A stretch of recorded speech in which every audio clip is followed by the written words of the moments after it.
Are you ready for a mouth-watering roast beef dinner? Oh no, it's cooked on the outside, cold and raw on the inside. Now cook all your food to perfection with Red Devil's Perfect Chef, the amazing food thermometer in a fork. It's so easy to use. Just place the fork in the roast or chops, then press the button to let you know when dinner is ready to serve. Imagine no more charred chops, no more undercooked poultry, no more expensive roasts ruined from slicing to sneak a peek. With Perfect Chef, every meal is cooked to perfection. Barbecue cooking is a gourmet guessing game. Rare or raw, well done or burnt, Perfect Chef lets you test individual servings. You'll know just when to serve well-done sizzling sausage. You'll know the perfect time for succulent medium-rare steaks. And you'll know the exact time to serve juicy burgers. No matter how you like it, they're cooked to order, cooked to perfection. Unlike ordinary thermometers, which are left in the oven for hours, Perfect Chef works quickly, so you can use the same unit on all the different courses. Check your steak under the grill. Check your casserole in the microwave. Check your baked potatoes in the oven.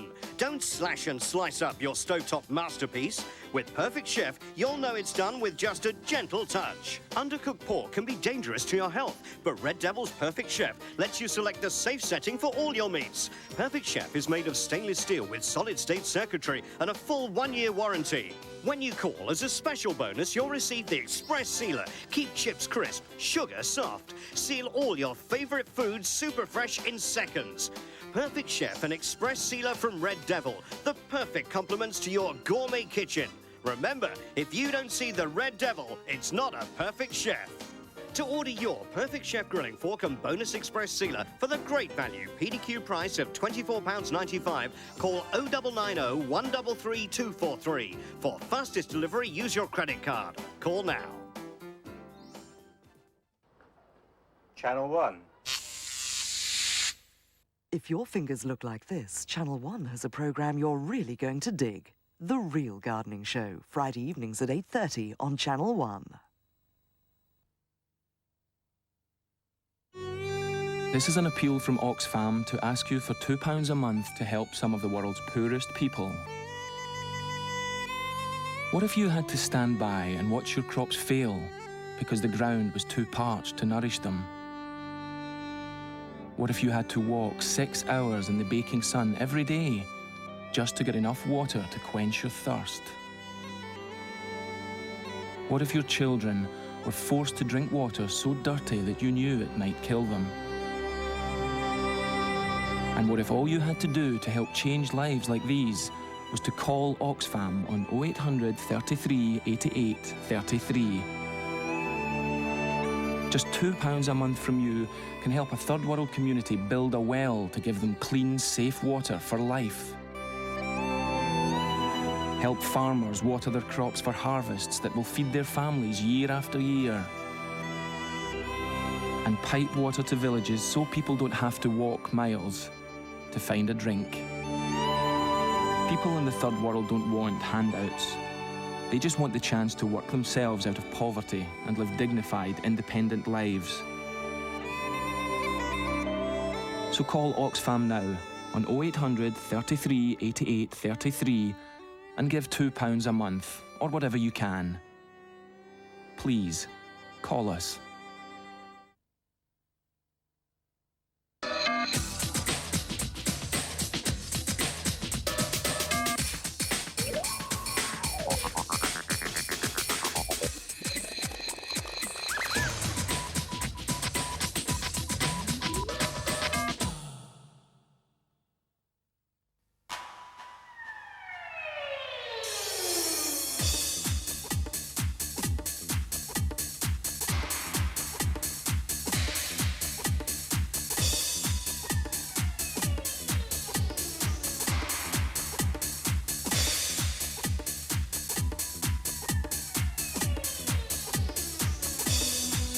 The album show and the US chart show. Music every day on Channel 1.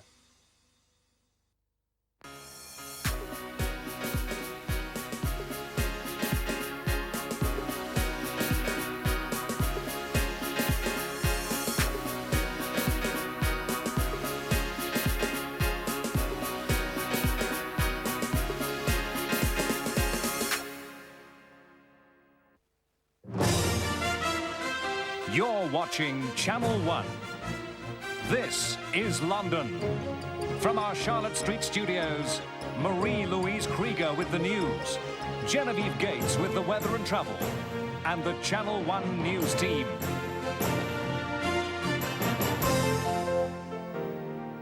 Hello and welcome to This is London, the top story this hour. A deeply religious mother who killed her naughty son to drive out demons has been sent to a psychiatric unit indefinitely. 36-year-old Anne Oriezo from New Cross strangled 5-year-old Sylvester and then kept his body in her flat for days, believing he would wake up healed. She admitted manslaughter on the grounds of diminished responsibility last November. Her plea of not guilty to murder was accepted by the court. Sentencing at the Old Bailey, Judge Gerald Gordon said this is a sad and tragic case of a decent and devout woman who developed paranoid psychosis. Well, now it's time for all the weather news with Genevieve Gates. Well, a chilly start to Saturday. It's going to stay cool all day. Showers will break out during the morning and the odd heavy downpour is likely. In the afternoon, there should be some improvement with better sunny spells and less showers. But more will return later in the evening, along with a gusty wind. The temperature will struggle to get much above 16 degrees. So stay dry and I'll catch you later. So Cliff Richard says he's amazed he hasn't been asked to sing at the New Year's Eve celebrations in the Millennium Dome. In an interview in a newspaper, he said no one seemed to be planning ahead for the Dome celebrations and no rock stars had been asked to keep the date free. However, Sir Cliff will be taking a part in the Christian event in the Dome's spiritual zone early in the year 2000. The first new Thames River crossing this century is a step nearer reality with a £3.5 million grant. The Corporation of London's donation means that the £15 million project is nearly fully funded. The bridge is planned to cross the river from near St Paul's Cathedral in the city to Bankside.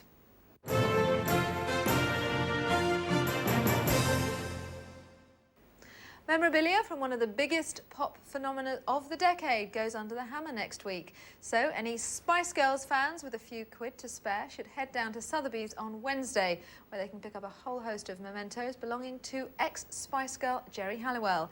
Up for grabs will be Ginger's wardrobe, her music awards and the MGB sports car she bought with her first royalty cheque. All proceeds will go to the charity Sargent Cancer Care for Children. One of the capital's busiest meeting places is to become much safer. Leicester Square attracts thousands of Londoners and tourists every day, and the exuberant atmosphere can sometimes turn into rowdy antisocial behaviour, but that'll soon be under control. Katie Keward went to check out Leicester Square's newest attraction, a police station on wheels. It may look like any other police van, but this is a fully functioning mobile police station. You can come here to get directions, to report lost property, to hand in lost property, report crime. It is more of a mobile police station than it is a control van, although it does have the facility, because of its specifications, to be redeployed in the case of emergency anywhere quickly and safely. It cost almost £30,000 to buy the van and convert it from an empty shell. It was custom built for Leicester Square. A similar police van used to patrol Leicester Square in 1995. And it had a significant impact on antisocial behaviour. But of course, one emergency anywhere else in the capital, and off it went. So 2 years ago, a voluntary group of local residents and businesses decided to sponsor their own van. This one will be on the square for at least 8 hours a day, staffed by up to 8 officers from the Charing Cross division. Well, the advantage is, first of all, it's a deterrent. Secondly, if people don't see that deterrent value, there are officers here who perhaps can nip problems in the bud. So when people have had perhaps just a little bit too much to drink and they're getting a bit exuberant, a quiet word in the ear prevents it going any further. It's hoped the permanent police presence will make the square a better place for everyone to visit. Katie Keward, Channel 1, Leicester Square. Well, now it's time to catch up on all the travel news with Genevieve Gates. Well, I know they've been fixing those drains for ages, but there must be a whole ton of yucky problems because there are still hold-ups on Pelham Road, Merton Road and Balfour Road in South Wimbledon. And that's all for sewage drain repairs. And hold-ups are the key word down in Hackney Wick, especially around the Eastway. Also, on the A13, roadworks are causing a bit of a nightmare to traffic in Dagenham, mostly eastbound at Cook Road. Watch out for a contraflow system in place. Last of all, major roadworks continue on Woolwich Road in Charlton Church Lane. Again, expect delays. And that's all the travel. Catch you later. Well, Carlton TV seems to be following B-Sky B's example by showing an interest in buying a major football club. This time it's Arsenal, which could be sold to a television company. Is the alliance between the media and football clubs an unholy one, or will it be good for sport? Well, our London's Talking team went to Carlton's headquarters in Portman Square to find out what you think.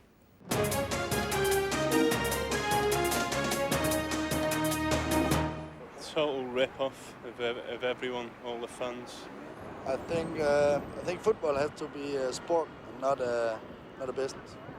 I think that the fans should have more say in what goes on, and you know, the board of directors really. The beauty of the sport is in playing for sport, and when it turns into a multi-million-pound business, and that's the only concern with why you want to own the club, then I think it's bad for the sport. The beauty of the sport is in competition and in playing. I understand it will be difficult for them because Arsenal aren't a PLC. So I think even if they were trying, it would take a very long time. It's just going to be more in your face, I think. I suspect the more centralized it gets, the less appeal it has to the hometown. I think anything that promotes sport is good for sport. The more people can participate, either as participants or as onlookers, I think anything that will promote sport is important. I think the real fans are going to suffer quite a lot. So you think that Arsenal fans were going to suffer if Carlton take over them? Yeah, I think all football was going to go that way eventually, but I don't think it's a good idea for the real fans, not at all. Well, it's time now to take a look at the entertainment scene in the capital, where here's the irrepressible James Dagwell.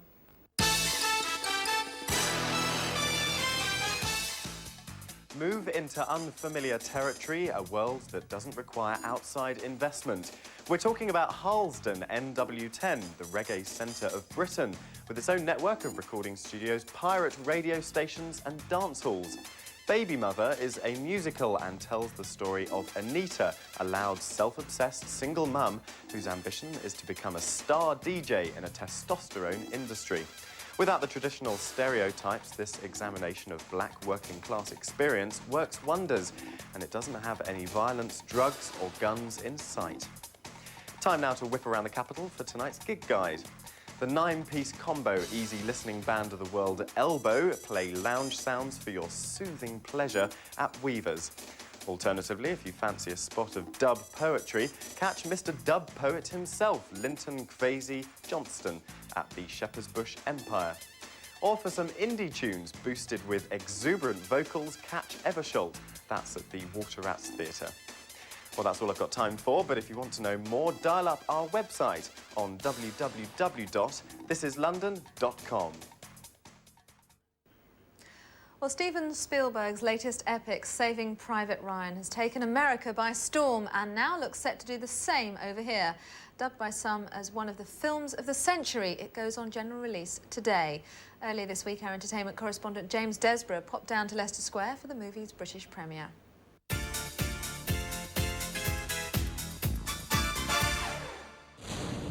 Once again, Steven Spielberg has taken inspiration from real-life drama. And once again, the master of modern cinema looks to have created a masterpiece.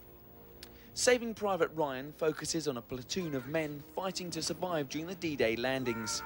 The movie stars Tom Hanks and Matt Damon and has been uniquely shot as if looking through the soldiers' eyes. We did not want this to look like a Technicolor extravaganza about World War II. We wanted it to look very much like color newsreel footage from the 1940s, which is highly desaturated and very grainy and extremely low-tech.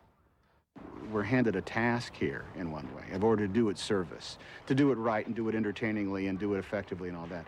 But we also want to make sure that we're accurately capturing, you know, the look behind the eyes of the guys we're portraying.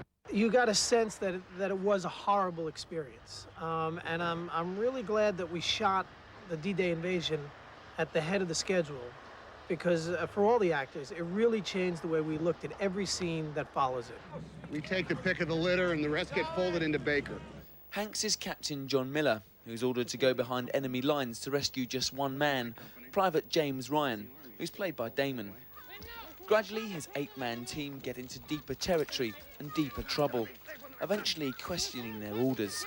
You want to explain the math of this to me? I mean, where's the sense in risking the lives of the 8 of us to save one guy?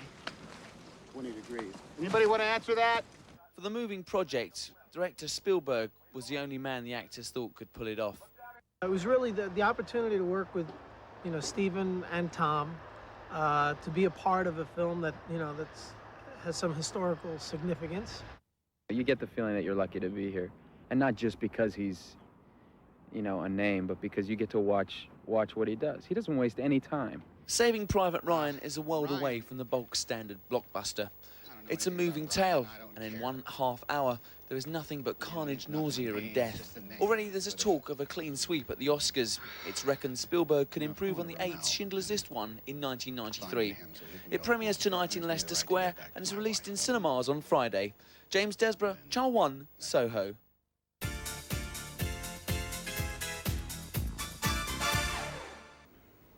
Well, now, just before we go, here's Genevieve with a roundup of the final weather and travel situation.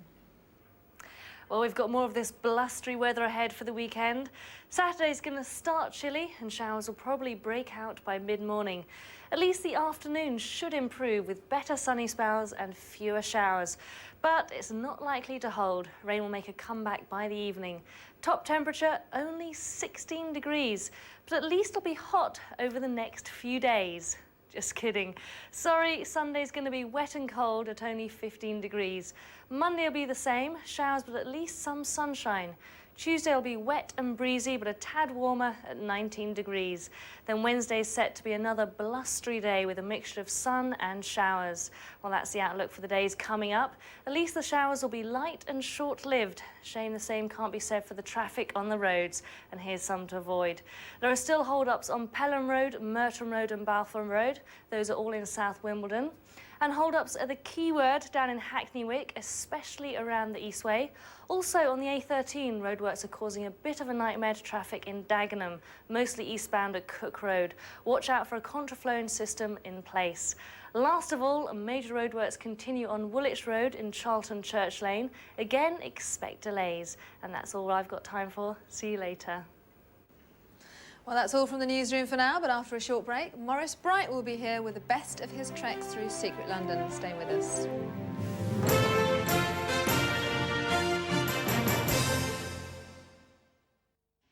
In just a quarter of an hour, Channel 1 features some of the best rock and pop in the album show. That's in 15 minutes.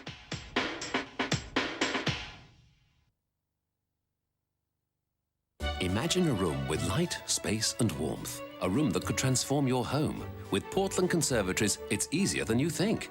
Choose from a wide range of designs, all handcrafted in traditional seasoned hardwood to give you lasting beauty and maximum durability. Portland offers a complete service, from design and planning, groundwork and construction, to the finishing touches, taking care of everything from start to finish, and all at affordable prices. So call Portland now on 0800 269126 to arrange an appointment and take advantage of our free no-obligation design service. Call right now on 0800 269126. That's 0800 269126. That satiny smooth feeling. Now it's all yours with the Gillette Sensor XL for women. Feel its unique handle and non-slip rubber grip. Feel how the protective microfins safely cushion your skin, how each blade responds to your every curve.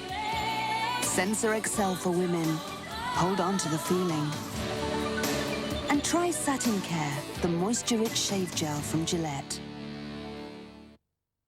To arrange an appointment and take advantage of our free no-obligation design service, call Portland Conservatories right now on 0800 269126.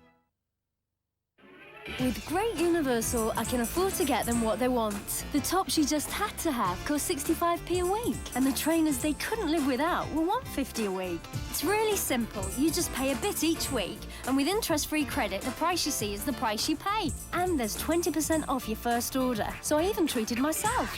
Whatever they want, you can afford it with Great Universal. So call today on 0500 113 113 for your free Great Universal catalogue.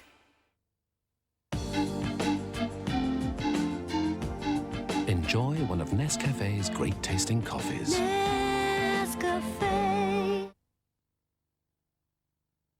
Hello, I'm Maurice Bright, and regular viewers to Channel 1 will know that I present a weekday feature called Secret London, delving into the pasts of some of the capital's most famous landmarks and tourist attractions to find out a little bit about their history and one or two other things that may surprise you too. Well, over the past few weeks, we've been from Greenwich to Buckingham Palace, up Big Ben and down into the capital's tube system. So sit back now and enjoy some highlights from Channel 1's Secret London. Many of the collections that make up the Science Museum originally formed part of the 19th century displays of both arts and sciences before the nearby Victoria and Albert Museum opened at the beginning of this century and the exhibitions were split. Their history actually dates further back than that. In 1864, a collection of naval models was loaned by the Admiralty to a new museum in South Kensington. In 1874, a collection of scientific instruments was put together, and 9 years later, the Science Library was formed by amalgamating an educational library and the Museum of Practical Geology. The next year, the collections belonging to the Patent Office Museum were added, which included the 1813 Puffing Billy, one of the world's oldest locomotives, and Stephenson's 1829 rocket. In 1898, it was recommended that the science and arts sections should be divided, with the arts going to the Victoria and Albert and the sciences to their present site, which was developed and adapted from 1913. The museum is the country's foremost museum of science and industry and contains examples and illustrations of machines and discoveries which form the basis of Britain's outstanding industrial and scientific preeminence in the last century. Filling 7 floors, the scope of the museum takes in displays concentrating on more recent scientific achievements too, including space travel, telecommunications, the measurement of time, photography, medicine, and the increasing power of computers. Mayfair became the place to live during the 18th century when it began to steal away aristocratic London from the hitherto fashionable areas of Covent Garden and Soho. Across lush fields to the north of Piccadilly, 2 big landowners, the Grosvenors and the Berkeleys, laid out magnificent squares which remained at the height of London society from 1720. The area held regular fairs during the 18th century, but these had to be curtailed in 1764 after complaints from rich local residents. Much of the area's success was originally due to Mayfair's favourable proximity to such areas as St James's Palace and the Royal Parks. There was a large church and 3 grand squares, namely Hanover, Berkeley and Grosvenor. Most of the houses originally had plain frontages, but almost all have now been added to, making the properties just as fashionable as ever. After the First World War, domestic servants became more expensive to keep and the houses more expensive to run, and some were taken over by foreign embassies. This process repeated itself after the Second World War, but now, in addition, there was a shortage of office space in London due to wartime bombing. Mayfair suffered a commercial invasion and became the headquarters for famous and not so well-known firms, banks, advertising companies and salesmen of expensive motor cars. Equally conspicuous were the new smart international hotels, erected primarily in Grosvenor Square and Park Lane.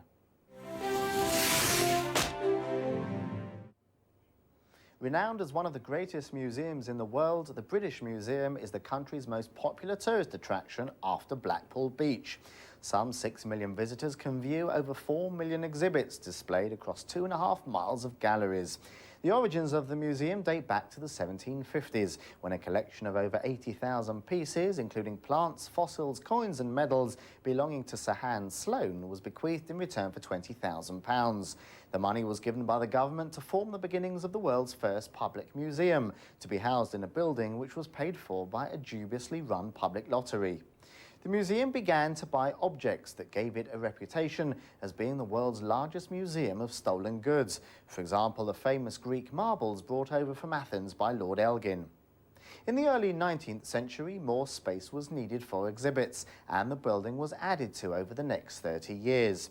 Continuing lack of space meant some collections have moved over the generations, but the museum still has an unparalleled collection of exhibits, including Roman and Greek art, fabulous treasures from China, Japan and India, and the most significant Egyptian collection outside of Egypt itself.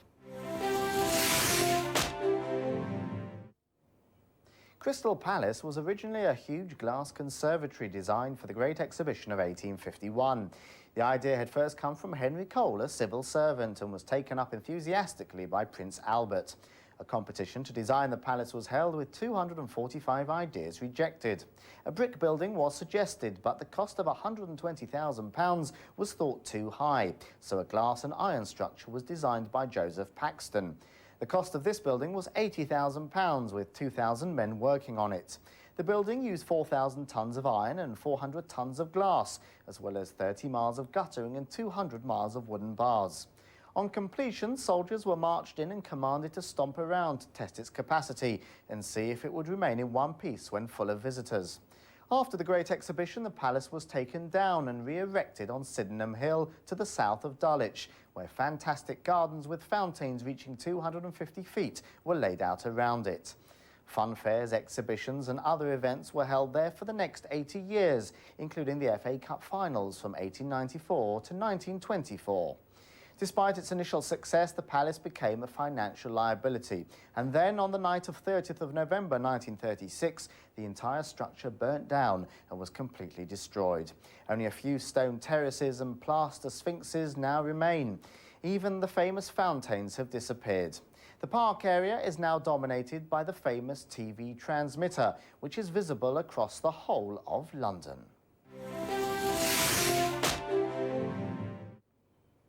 Situated in dry dock at King William Walk in Greenwich, south-east London, is the majestic vessel the Cutty Sark, the world's last surviving tea clipper that crossed the Atlantic and Pacific Oceans in the 19th century. The ship was launched in 1869 as a tea carrier, and it won the annual tea clippers race from China to London in 1871, taking 107 days to do the crossing. The Cutty Sark only lasted 8 years in the China tea trade, and it was as a wool clipper that the vessel made its name, managing trips from Australia in just 72 days. Its name comes from Robert Burns' Tam O'Shanter, in which Tam, a drunken farmer, is chased by an angry witch in a short paisley linen dress or Cutty Sark. The ship's figurehead shows the witch called Nanny grasping hold of the hair from the tail of Tam's horse. The Cutty Sark was still making voyages when it was bought and restored in 1922. It made its last trip in 1938 and was put on display in 1957. On board the ship, you can see where the merchant seamen slept, ate and lived while on board during voyages. There's also a museum with maritime prints and paintings and a collection of figureheads presented to the Cutty Sark Preservation Society in 1953 by Sidney Cumbers, who wore a patch over one eye and went by the name of Long John Silver. For 115 years, from 1815 until 1930, the building in which the Imperial War Museum is situated was the infamous lunatic asylum of the Bethlehem Royal Hospital. Known as Bedlam, it had many famous patients, including architectural designer Augustus Pugin and the mother of comedy actor Charlie Chaplin, Charlie himself being born and brought up in nearby Kennington. When the hospital moved to Beckenham, south-east London, the wings of the building were demolished, leaving just the central building. In 1917, the government decided a National War Museum should be set up to collect and display material relating to the Great War, which was still being fought. The interest shown by Dominion governments led to the title Imperial War Museum. The museum was opened by King George V in June 1920 at Crystal Palace. In July 1936, the Duke of York reopened the museum at its present home. The museum was closed for 6 years during the Second World War, and vulnerable collections were moved away from London. Most of the exhibits survived the war, though some of the naval displays were damaged by a German bomb in January 1941. Apart from a small extension added in the 60s, the galleries remained in their original state until a redevelopment scheme was initiated in 1986. St Bartholomew's, or Bart's as it's more affectionately known, is London's oldest hospital. It began as an Augustinian priory in 1123, founded by the court jester to Henry I, on the orders of St Bartholomew, who appeared to him in a vision while he was suffering from delirium brought on by malaria. In 1381, Wat Tyler was brought to Bart's after being stabbed by the Lord Mayor during the peasants' revolts, but he was followed by the king's men, who dragged him out and beheaded him. The priory was dissolved by Henry VIII, though as a sick man with only 2 weeks to live, he refounded it as a hospital in 1546. In 1568, Dr. Rodrigo Lopez became the hospital's first physician. He was hanged in 1594 after being accused of trying to poison Elizabeth I. At the beginning of the 18th century, stones taken during operations on patients were ordered to be hung and displayed, perhaps the beginnings of the first pathological museum. Bart's troubled outpatients department was opened in 1842, with a new casualty department built in 1904. Bart's operating theatres and students' college were all bombed during the Second World War, with a medical school rebuilt in the 50s at Euston Square. Threatened by closure by the last government, Bart's has now won a reprieve and will be used as a specialist hospital. Its accident and emergency unit, though, will not be reopening.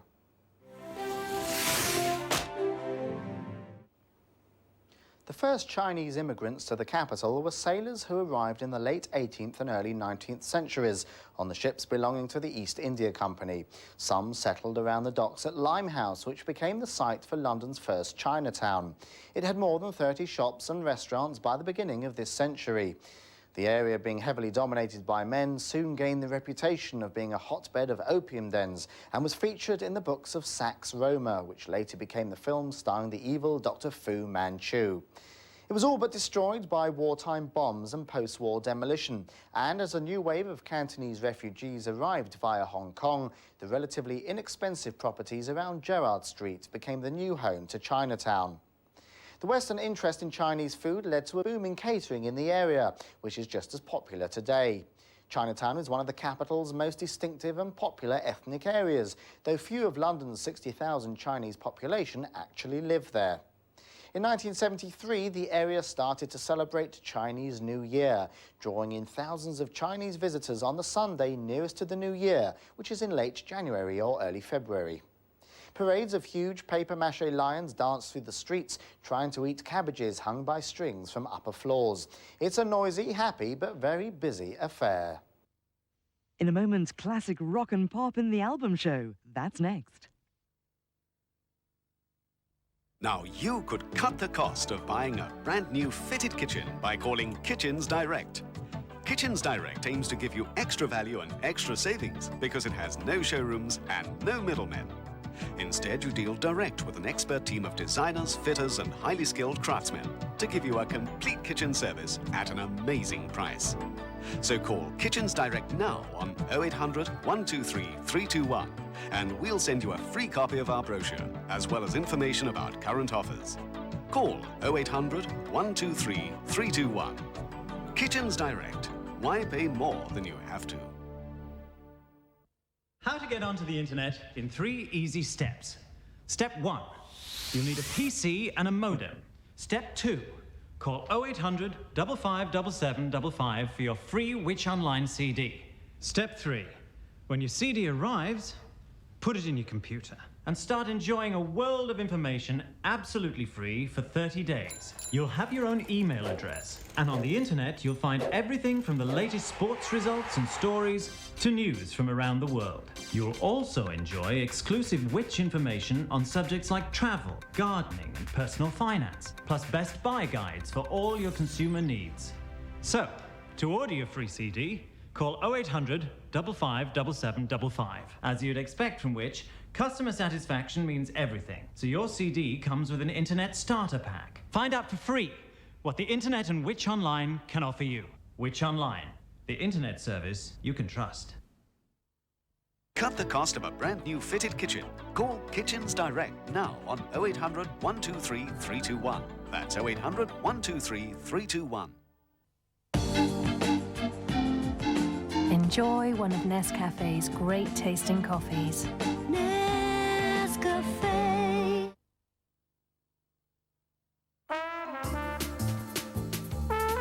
I watch it every morning before I go to work. Young people presenting it sort of thing keeps me up to date with everything. Weather, how the old traffic's getting on. What I really like is the local news. It's stories about where you live. It's different from the other channels. Channel 1. Local television, only on cable.